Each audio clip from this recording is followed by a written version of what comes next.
Hi, today is Wednesday, June 12th. We are glad to have all of you with us. We are now at around, 50 some days, I think, until the exam, so it gets pretty real. And we've got some student questions to answer today. We've also got some updates, some things that are happening. And then, Tracy, you're going to talk about something called a cairn, CAIRN. Is that correct? That is correct. No idea what that means. None. We will try to keep everybody informed and updated. Let's start with just a general announcement. We have booked an executive from the NCBE, the National Conference of Bar Examiners, to be with us in July on the podcast and to answer questions about next gen and the bar exam. We'll give you more details as we get closer, but that's a pretty nice get, isn't it?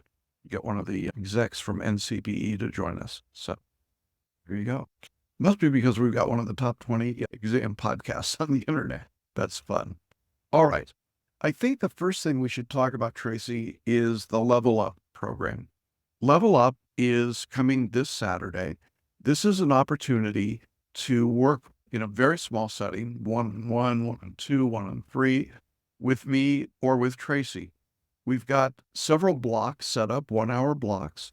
And in each block, we're going to focus on one particular item. So there's a 1-hour block on photo reading. There's a 1-hour block on mind mapping. Tracy, you're doing a couple of 1-hour blocks on essay writing, correct? That's right.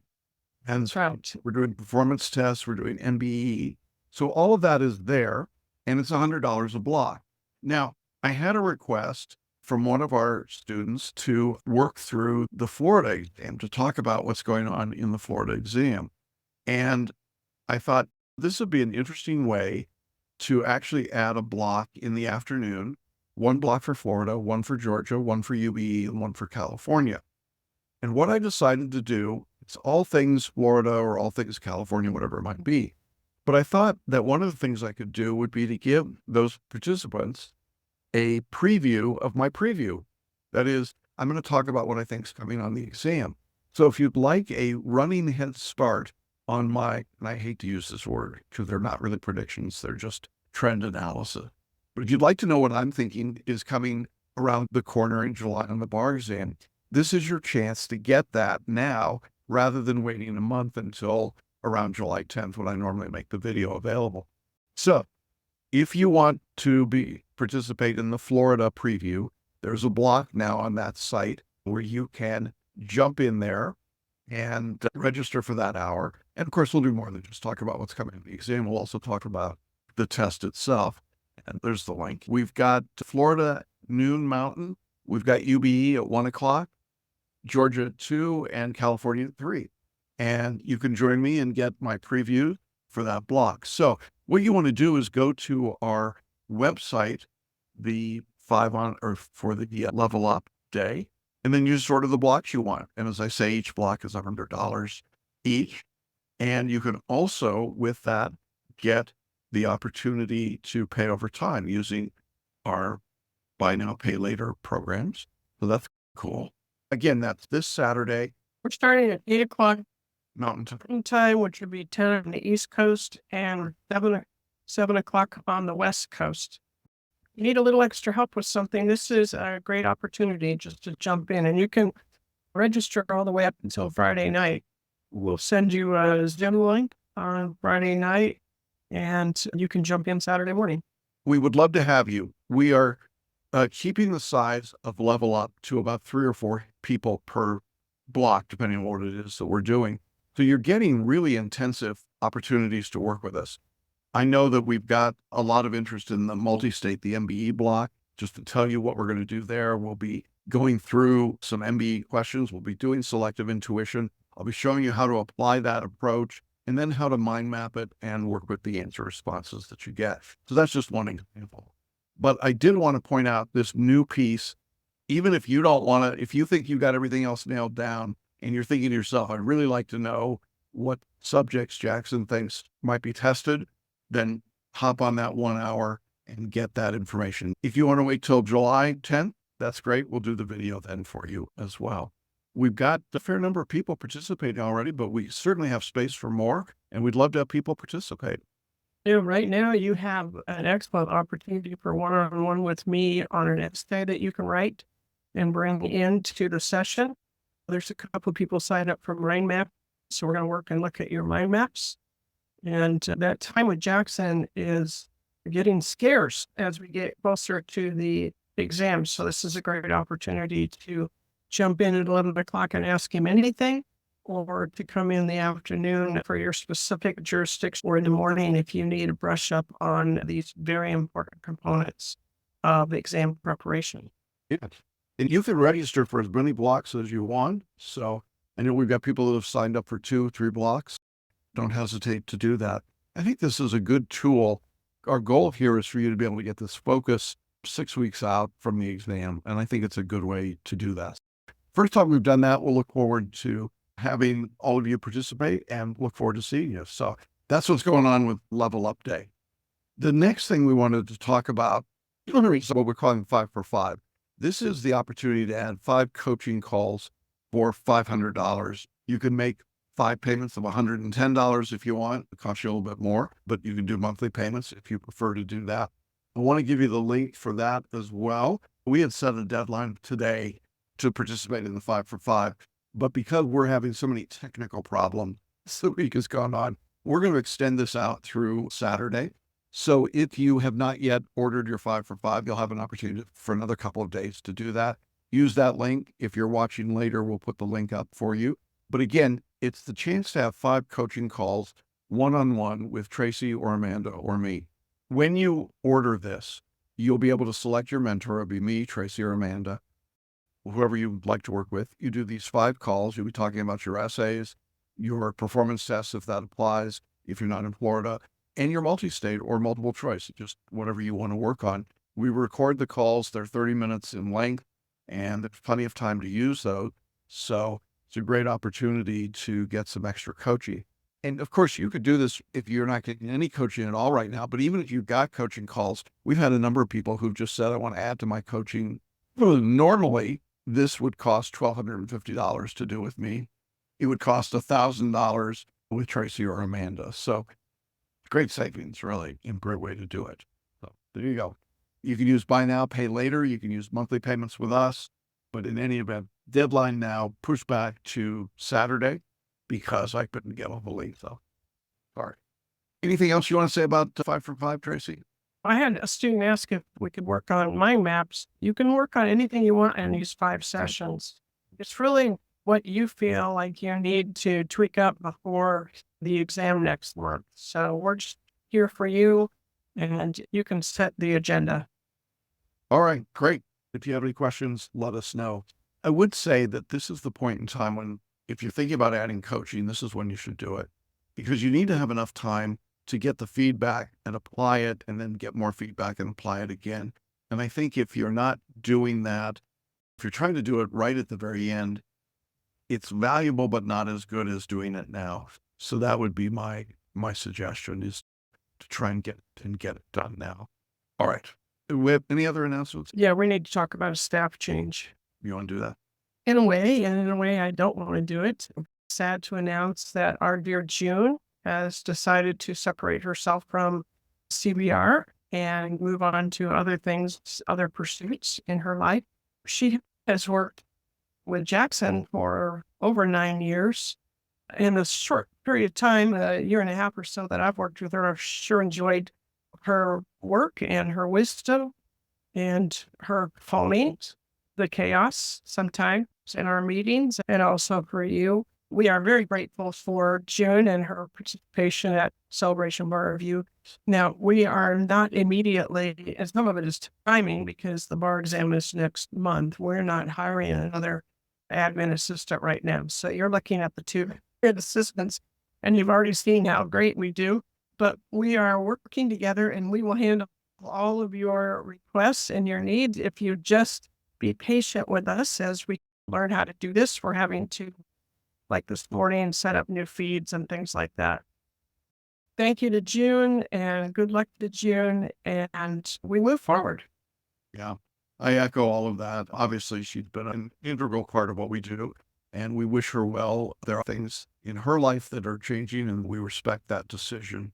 let me just address the practical logistics. Some of you had some coaching calls with June. In some cases, she may be doing those, but if she's not, Tracy and I are picking up those calls, and you can use them either for mindset work or for regular coaching. And we'll just give you that opportunity and that option. So if you had remaining calls with her, just reach out to us and we will accommodate you either with coaching calls with one of the two of us or mindset coaching. We intend to change Calming the Chaos a little bit. We'll focus it more on superego. Some other pieces, we'll be telling you about that in the days ahead. Again, our best wishes to our fairy godmother, and just know that we're here, we got you.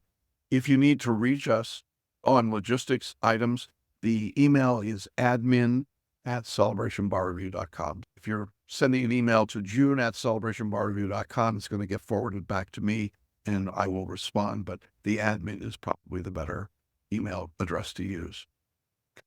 And she wanted us to tell you that she is calling for you. She knows you can do it.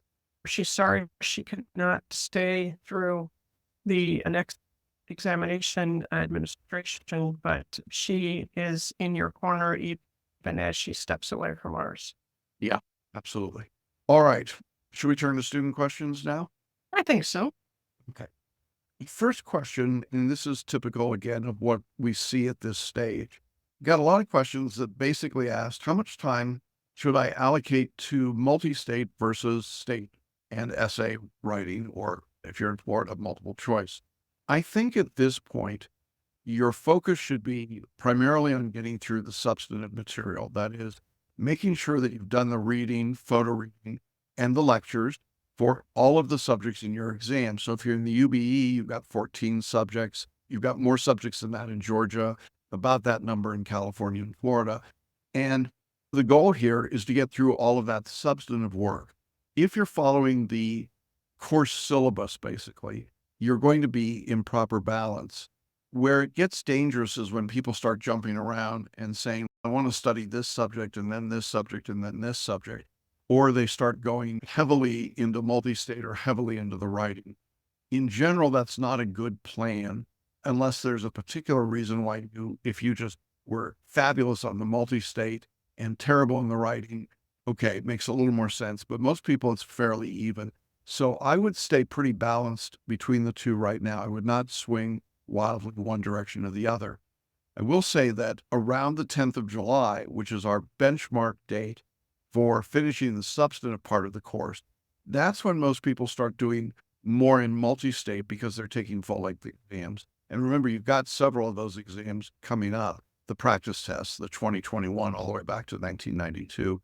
So there's a lot of MBE work that you could do at the end. I think the danger is getting bogged down in an MBE subject right now, don't you, Tracy? I think so. I agree with everything you're saying. Yeah. I see students like get caught up in property. I'll just use that as an example. And they say, I'm going to spend a week on property. You could have done that a couple months ago, but now you can't do that. So literally trying to work through a subject, if you're spending 3 to 5 hours a day of study, you should be able to get through an MBE subject in about 3 days. And if you're taking much longer than that, it's going to be tough for you to be ready at the end. You can get there, but the whole goal is that we're going to repeat over and over, so you don't need to grind through a subject right now. And I think, in my experience, most people have 1 or 2 MBE subjects that really trip them up, that they just think are really hard. And the hard part here is to let go of that desire to know it all and just keep moving through it, because you will get constant repetition back through the course. So keep that in mind. I get a lot of questions right now about how many hours a week should I be studying. I think right now the minimum is probably 20 hours a week, unless you are in a wrap-up mode. And some of you are, but for the most part, if you're still going through the substantive course, I think 20 hours is a minimum. I would say 20 to 30 is not uncommon. If you're studying full-time, you certainly can do that. We're not telling you to do that. We're not suggesting that you go to your boss and quit today. But if you're in that 20 to 30 hour period, remember that you can break these studies up into smaller segments and do a couple hours in the morning before you go to work, do an hour at lunch, do a couple of hours after work, and then longer on your days off, whatever days of the week that is. I'm a firm believer in not sitting for more than 3 hours at a time. How about you? Cramming is not the way to study for this exam. But to go 4 or 5 days and not pick up any of the work and then try to put all of that into the next 2 days is not going to be helpful. You just simply can't absorb that much. So it's much better to break it out. Make sure you have good breaks. Make sure you have plenty of water, that you exercise. And that just may mean going for a 10 or 15-minute walk. It means getting away from everything, putting on some music, just giving your brain a rest, and make sure that you keep your social life up because this is so isolating already. That's where we are in terms of how to balance your studies. If you're doing 3 hours at a time, I do 3 hours in the morning, and I would start waking up at the time you expect to be up for the exam. I think that would be helpful to you as well. And then take a lunch break for about an hour and a half, and then do an afternoon session of 3 hours, then take an extended dinner break, come back and do perhaps 1 or 2 hours of study. Particularly if you're a photo reader, then I would add one other piece, which is to photo read at night before you go to sleep. Photo read all of your outlines. And for a lot of people, the way they do this is that Monday, Wednesday, and Friday, you read your multi-state subject outline books. Tuesday, Thursday, Saturday, read your state outline subject books, and Sunday, get the night off. Just a different way to do it. All right. So that's the timing and logistics as we see it. Again, remember that July 10th is our benchmark date for you to be finished with your substantive study. Not a hard date, not an absolute date, but that's what you should be aiming for. All right. Next question that we got. Student said, I'm having difficulty finishing my essay. They're in the UBE, and they said in 30 minutes, which is what they get. And I'm having trouble doing my performance test in 90 minutes. What tips do you have for me? That's a tough one. The first tip, the most obvious one, is you got to practice under time conditions.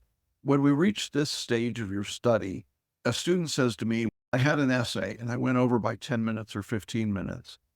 This starts to be concerning to me at this point because you've got to start training yourself to be able to do it in the time frame that exists. I think that when we give ourselves permission to go over the time, then we get sloppy and we build a habit, and then it's really hard to back it off and get into the time frame that you need to be working in. So the first thing to me is just practicing under those time conditions. Do you agree with that, Trace? Yeah, I would add a little bit to that. I think you should do these things under time conditions and mark on your writing when you run out of time. But then I think you should finish your essay or your MPT. And go back and look at the entire body of work and see where you can be more concise. Are you writing too much in the facts section? Because that doesn't really get you points. Just setting up your law paragraph and your application paragraph. Is your law paragraph nice and tight? 4 sentences. Theory of the case from the proponent, law that backs it up. Competing theory of the case, law that backs it up. And is your application section to the point? Remember, you're arguing this in front of me, and I don't want to hear you draw on. If I give you 10 minutes, I'm going to cut you off at 10 minutes. So I think it's a good thing to go ahead and mark when you ran out of time so you can see what you're doing. But then I want you to finish the exercise so that you get what you need to put in your mind maps and what you need to bring as an integrated whole. Yeah. The other thing, I think the conciseness is really important. I think the other part of this is not spending too much time before you start writing. Take the call to the question, use that as your organizational structure. You're going to use FLA, so it's pretty straightforward. As Tracy said, keep the fact paragraph short, 1 or 2 sentences, and just jump right in and start writing.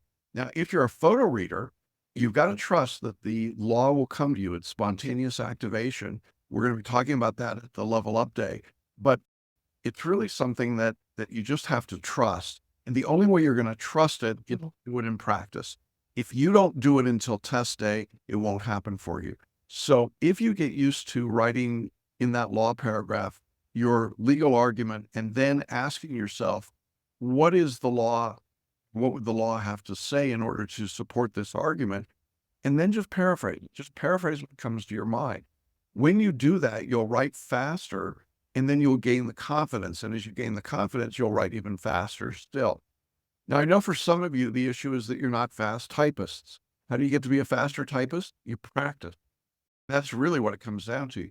type everything, practice everything. The same would be true if English is not your first language. We go into what we call the English only bubble at this stage. Speak English, read English, watch English television, do everything that you can do in English so that you have more familiarity and comfort with it. But there is no substitute for practice and that exposure, I think. As far as the performance test goes, one of the things that's really, you got to be really careful with, this is in the UBE and in Georgia, a little different in California. They give you both performance tests at once and give you a 3-hour block of time. What I saw in the February test is that people got a 4 on one performance test and a 2 on the other. And when I asked, they say, I went over on performance test number 1 by 10 minutes. It doesn't seem like a lot, but now you're talking about a 100-minute answer versus an 80-minute answer. And that's a big, big swing. And so we see this change in scoring. So I think one of the things you've got to do in practice is set your timer. I use a big egg timer, right? Because it helps me recognize where the period of time is up, but just set your phone or your timer for 90 minutes. In addition to that, be really, I think, intentional about the 5 minutes of initial prep for a performance test, 10 minutes in the library, 10 minutes in the file, and then 5 minutes to organize and then start writing. Now in California, your performance test comes on your written day, but it's not the same thing. It's not like you have multiple of those. So it's a little easier there, but something to keep in mind. So, anything else you want to add about timing, Tracy? Performance test? Okay. Just do them, practice them. And I think if you're struggling with performance tests, we're now at the stage where you should be planning to write one performance test a week and reviewing that. I would focus primarily on objective, tone, and legal audience. That's the most common. And then persuasive tone to a legal audience is second most common. And you will see those. By the way, we have put the February 2024 performance tests and UBE essays, those are in the books now. The Florida essays from February are in the books, and we're working in California and Georgia. So you will see all of those. So make sure you check and update. Go to your digital copy. Kind of love it when people ask me later, they say, was it in the printed books? Yeah, but not your set. So, there you go. So you got to go online to get that stuff. And there. All right. The last student question that I had before we jump into Tracy's conversation, we obviously have a lot of foreign trained attorneys, folks for whom English is a second language. And the question was, how does that apply if I'm a photo reader? Which is a great question.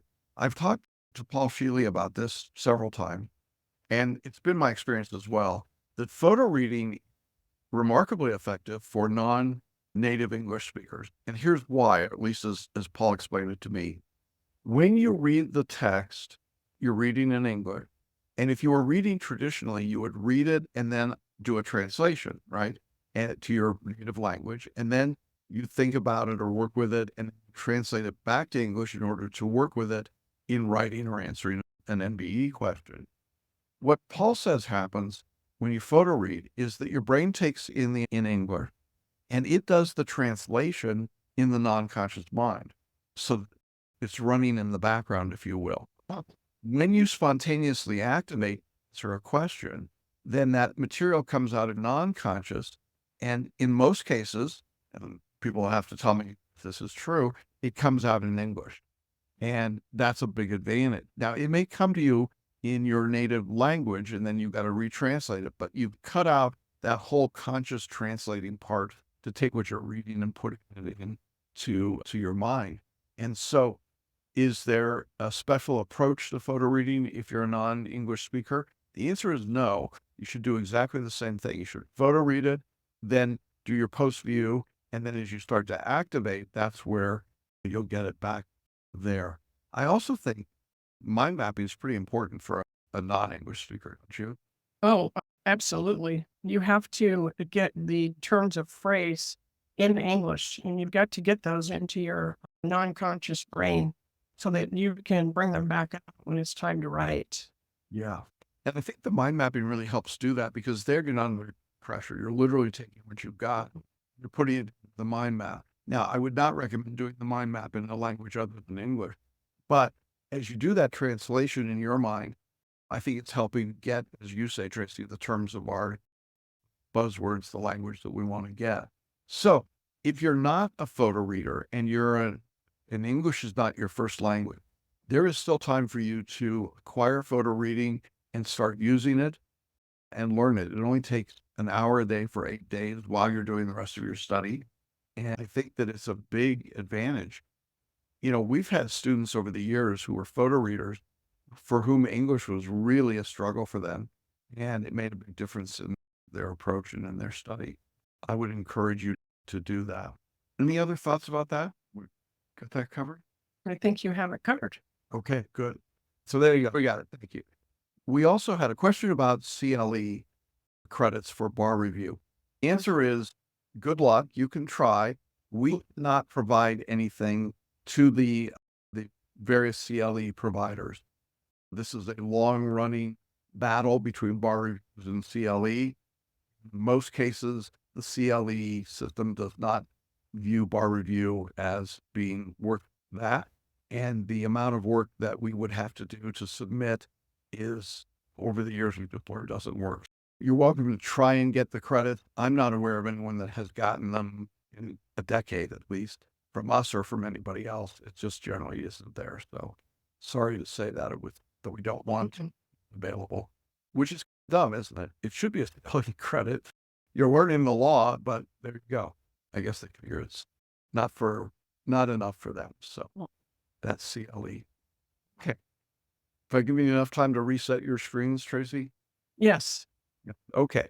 So you're going to talk about something called a CAIRN. How do you pronounce that and what that is? Here, and we'll get to it here in just a couple minutes.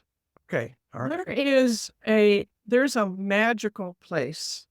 If you are traveling to the Western United States or you live in the Western United States and you can get to Kanab, Utah, there is a geological formation there called the Wave, WAVE, the Wave. And it is one of the most fantastic things I've ever seen in my years here on Earth.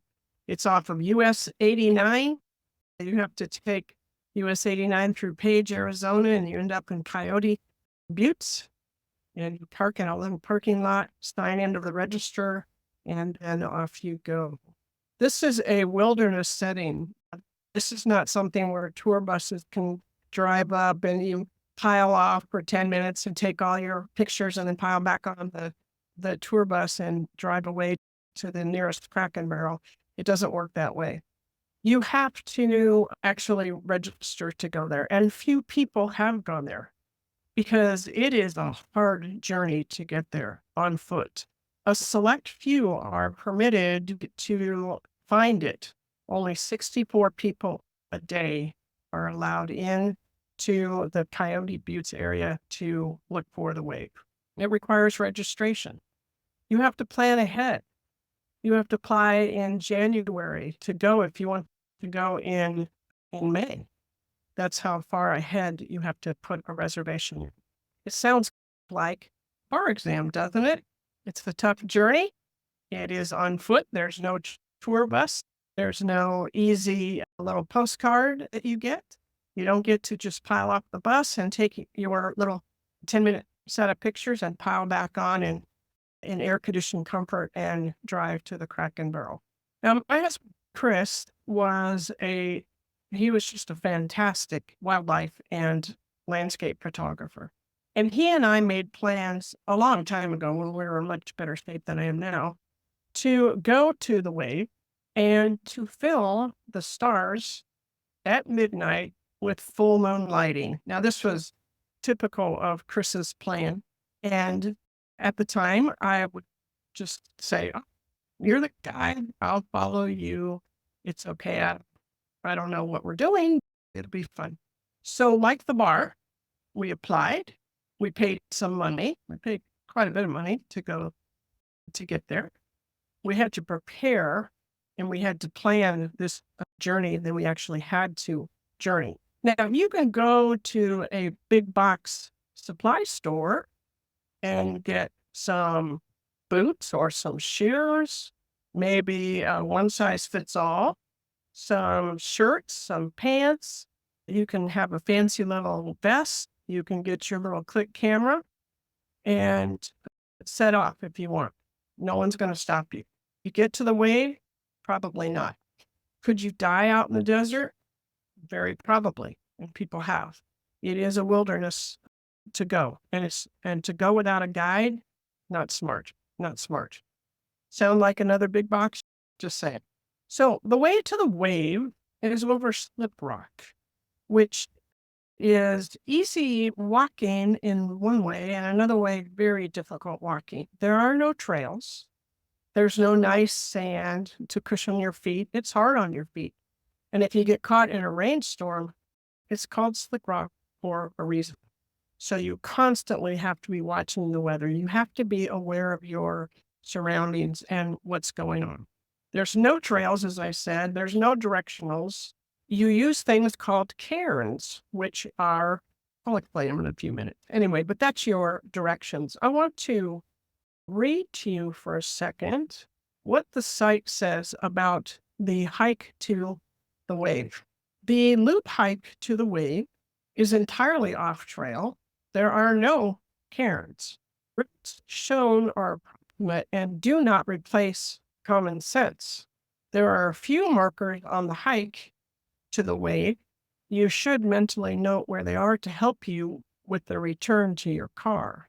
Note that the new Google Maps engine does not show you the latitude or longitude of waypoints of interest, elevation, or the distance between 2 points on the map. The engine does not show track or route elevation profiles. So good luck. Prepare for a day at the wave, and that's what it has to say. It's about 15 hours round trip. You have to pack in your own water, your own food, your own medical supplies should you fall. Very difficult to do. But there's tools that can be provided to you. There's guidance that you can have. And big box maybe doesn't come with that. But if you have a guide, like I had my husband who knew how to do this, then we knew to bring plenty of supplies, a map, and we stopped and talked to some Navajo Indian guides before we undertook this journey. We had to use our intuition. We had to follow our senses, just like we teach you on the MBE, to use your senses, to use your intuition. When you get there, you marvel that you're in a figure hall, like a bar exam room. We want you to think about what it took to get there, how few have had the privilege, how grand the experience. And then you open your book and you start to experience your own journey, your own journey's end. Let me show you what the wave looks like. It's absolutely phenomenal when you're there. It is huge. It is taller than 20 men standing on each other's shoulders. It is wide. There are other loops and other smaller waves, but this is the major wave there in Kanab, Utah. Once we got there, we set up our camera and we opened the lens and pointed to the sky and waited. We were going to wait all night for the full moon and just point the camera at the stars. We couldn't see it take the picture. To our conscious mind, nothing was happening with the camera. That's just like photo reading, isn't it? And once the lens clicked off after several hours of no movement, we gathered our things and we set back out to the parking lot. It looks a whole lot different going back to the parking lot than it did coming to the wave. You don't have the wave in the distance to show you the way to go. And with just moonlight and the memory of what the image looks like, recall, like your mind maps, where you saw the cairns, where you saw the markers. Do you know that when you're hiking in the dark, you should leave your flashlight off? If you turn it on, you'll not be able to see. Just like in the exam, you are ready, you have prepared, you let your senses, your memory, and your intuition guide you instead of a flashlight. Now, I was afraid. I was afraid of the shadows, afraid to lose our way. I was afraid that bobcats would come or snakes would bite me somehow.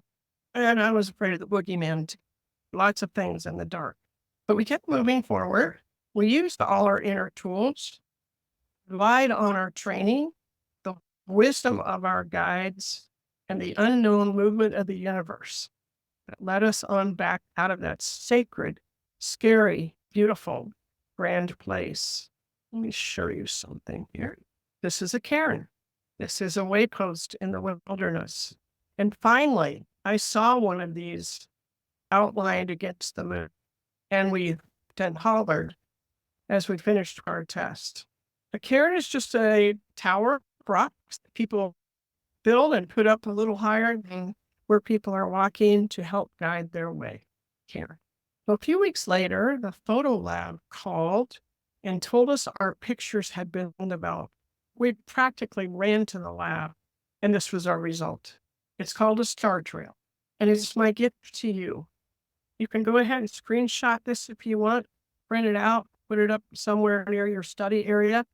And when you feel overwhelmed, when you feel like the boogeyman's coming for you, when you feel like the bobcat's going to jump out in the middle of the trail, or a snake is going to bite you, or you can't possibly remember the way to the wave or the way back home, you can look at the star trail and know that even though your conscious brain cannot see this happening, this is the movement of the stars in the sky over several hours of time, that it is happening, that your non-conscious mind is seeing it. And this is the representation of what you get.